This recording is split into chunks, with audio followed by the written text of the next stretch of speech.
Hello! Welcome to D3K's little chef channel. இன்றைக்கி என்ன recipe பார்க்க போனால் சூப்பரான ஒரு சைட் டிஷ் ரெசிபி பார்க்கலாம். Shahi mutton gravy. அதுக்கு நான் 1/2 கிலோ அளவுக்கு மட்டன் எடுத்திருக்கேன். நல்லா வாஷ் பண்ணி வச்சுருக்கேன். அதில் 1/2 டீஸ்பூன் அளவுக்கு மஞ்சத்தூள், 1 டேபிள் ஸ்பூன் அளவுக்கு இஞ்சி பூண்டு பேஸ்ட் வந்து ஆட் பண்ணிக்கலாம். அதோட 1 டேபிள் ஸ்பூன் அளவுக்கு உப்பு ஆட் பண்ணிவிட்டு 1/2 கப் அளவுக்கு தண்ணி ஊற்றிட்டு நம்ம நல்லா மிக்ஸ் பண்ணிவிட்டு 8லேருந்து 10 விசில் விட்டு நம்ம ஆஃப் பண்ணிடலாம். 1/2 கப் அளவுக்கு போதுமானது. ரொம்ப தண்ணி வந்து நம்ம ஆட் பண்ண வேண்டாம். மட்டன் வாஷ் பண்ணும் போதே நமக்கு டெக்ஸ்சர் வந்து தெரிஞ்சிரும். கொஞ்சம் டெண்டராக இருக்க மாதிரி இருக்குன்னா நீங்கள் 5லேருந்து 6 விசில் விட்டுட்டு ஆஃப் பண்ணிடலாம். அதே கொஞ்சம் ரஃப்பாக இருக்க மாதிரி இருக்குன்னா நீங்கள் 8 to 10 விசில் வரைக்கும் நம்ம விட்டுட்டு ஸ்டீம் போனதுக்கப்புறமா நம்ம ஓப்பன் பண்ணுற வரைக்கும் வெயிட் பண்ணி எடுத்துக்கலாம். அதுக்கப்புறமா இதுக்கு ஒரு ஃப்ரைட் ஆனியன் வந்து ரெடி பண்ணிக்கலாம்.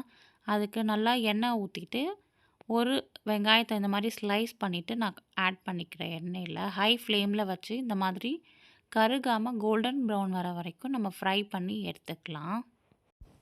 ஃப்ரை ஆனதுக்கப்புறமா ஒரு தட்டில் வந்து ஆற வச்சிடலாம். மீன்வைல் ஒரு ட்ரை ரோஸ்ட் பவுடர் வந்து ரெடி பண்ணி எடுத்துக்கலாம். அதுக்கு ஒரு பேனில் 1 டேபிள் ஸ்பூன் அளவுக்கு சீரகம், 1 டேபிள் ஸ்பூன் அளவுக்கு சோம்பு ஆட் பண்ணிக்கலாம். அதோட 1 1/2 டேபிள் ஸ்பூன் அளவுக்கு பொட்டுக்கடலை வந்து ஆட் பண்ணிக்கலாம். அதுக்கப்புறமா 1 டீஸ்பூன் அளவுக்கு முழு மிளகு ஆட் பண்ணிக்கலாம். காரத்துக்கு வந்து 3 காஞ்ச மிளகா ஆட் பண்ணிவிட்டு கொஞ்சமாக ஸ்பைசஸ் வந்து ஆட் பண்ணிக்கலாம்.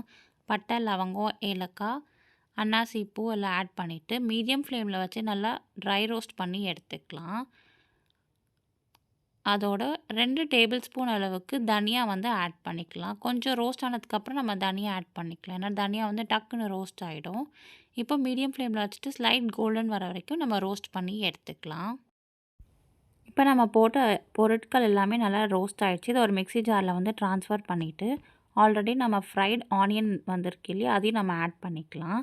அதோட 1 டேபிள் ஸ்பூன் அளவுக்கு முந்திரி ஆட் பண்ணிக்கலாம். 1 டீஸ்பூன் அளவுக்கு பாதாம் வந்து ஆட் பண்ணிக்கலாம். ஆட் பண்ணுங்கள், டேஸ்ட்டு சூப்பராக இருக்கும். அதோட 2 டேபிள் ஸ்பூன் அளவுக்கு நல்லா திக்கான தயிர் வந்து ஆட் பண்ணிவிட்டு தண்ணி ஊற்றாமல் நல்லா பேஸ்ட்டாக நம்ம அரைச்சி எடுத்துக்கலாம். இந்த மாதிரி நம்ம தயிர் ஆட் பண்ணுறதுனால அதுவே நல்லா பேஸ்ட் ஆகிடும். அதுக்கப்புறமா இப்போ நம்ம கிரேவி பண்ண ஆரம்பிச்சிடலாம். ஒரு பேனில் வந்து 2 டேபிள் ஸ்பூன் அளவுக்கு எண்ணெய் ஆட் பண்ணிக்கலாம். ஆட் பண்ணிவிட்டு கொஞ்சமாக ஸ்பைசஸ் மட்டும் நம்ம ஆட் பண்ணிக்கலாம். ஆல்ரெடி நம்ம அரைச்சிருக்கிறதுனால கொஞ்சமாக ஆட் பண்ணிக்கலாம் டேஸ்ட் அண்ட் ஃப்ளேவருக்காக.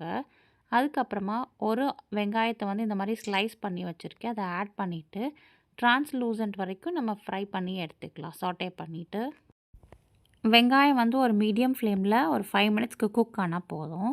அதுக்கப்புறமா நம்ம ஆல்ரெடி வேக வச்ச மட்டன் இருக்கு இல்லையா, மட்டன் தண்ணி ஸ்டாக்குன்னு சொல்லுவாங்க அதை. மட்டன் ஸ்டாக் நம்ம வேக வச்ச மட்டனையும் ஆட் பண்ணிவிட்டு வெங்காயத்தோடு நல்லா சாட்டே பண்ணிவிட்டு மூடி போட்டுட்டு நம்ம குக் பண்ணி எடுத்துக்கலாம். அந்த தண்ணி வந்து கொஞ்சம் குறையணும், ரெடியூஸ் ஆகிற வரைக்கும் நம்ம குக் பண்ணி எடுத்துக்கலாம்.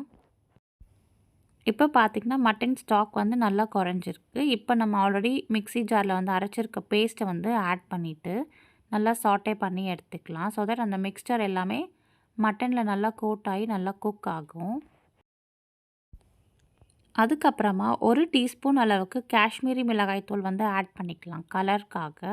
அண்ட் 1/2 டீஸ்பூன் மஞ்சத்தூள் ஆட் பண்ணிக்கலாம். நம்ம already red chilli and peppercorn வந்து ஆட் பண்ணதுனால காரம் வந்து நமக்கு போதும். இப்போ நல்லா மீடியம் ஃப்ளேமில் வந்து நல்லா மிக்ஸ் பண்ணிவிட்டு ஒரு 10 நிமிஷத்துக்கு நம்ம குக் பண்ணி எடுத்துக்கலாம். இன்பிட்வீன் நல்லா இந்த மாதிரி கிளறி விட்டுக்கோங்க, இல்லாட்டி அடி பிடிச்சிடும். நீங்கள் கொதிக்க வைக்கிற கேப்பில் உங்களுக்கு கிரேவி ரொம்ப திக் ஆகிடுச்சு அப்படின்னா நீங்கள் ஒரு 1/2 கப் அளவுக்கு தண்ணி ஊற்றி இந்த மாதிரி குக் பண்ணி எடுத்துக்கோங்க.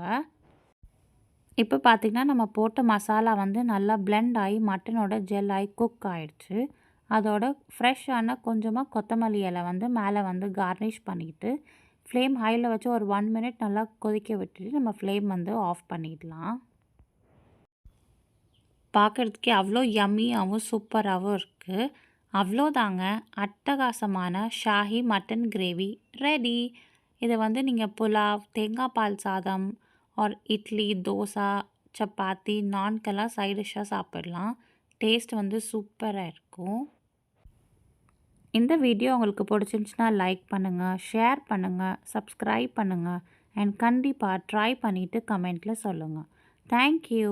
பாய். Have a good day.